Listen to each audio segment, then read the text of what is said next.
একটা press freedom ইন্ডেক্সে বাংলাদেশে 3 ধাপ অবনতি হয়েছে। এটা আমাদের দোষ না, ফর গডস সেক এটা গত বছরের ঘটনা। এটা কেন মনে করলাম, 2001 সালে বাংলাদেশ প্রথমবারের মতো দুর্নীতিতে চ্যাম্পিয়ন হয়েছিল, যেটা বিএনপি সরকারের দোষ ছিল না, এটা আগের সরকারের দোষ ছিল। বরং পরের 4 বছরে চ্যাম্পিয়ন বা সবচেয়ে খারাপ অবস্থান থাকলেও এটা রিলেটিভ পজিশন, কিন্তু স্কোরটা কিন্তু গ্র্যাজুয়ালি বেড়েছিল। এবার পজিশনেরও খারাপ হয়েছে, পয়েন্টও কমেছে। এবং আপনারা জানেন কি কি কারণে এটা হতে পারে। 15 বছরের স্বৈরাচারী ব্যবস্থার একটা প্রবলেম তৈরি হয়। এটা আমি তখন শেখ হাসিনার সময় বলতাম যে অনেক কিছু কালচারে পরিণত হয়।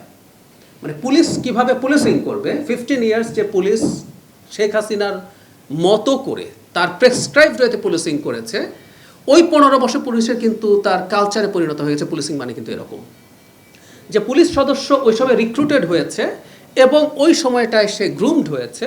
সে পুলিশিং বলতে বোঝায় বা বোঝে শেখ হাসিনা যা বলেছে সেটা। ঠিক একই ঘটনা আমার ধারণা ঘটেছে মিডিয়াতেও।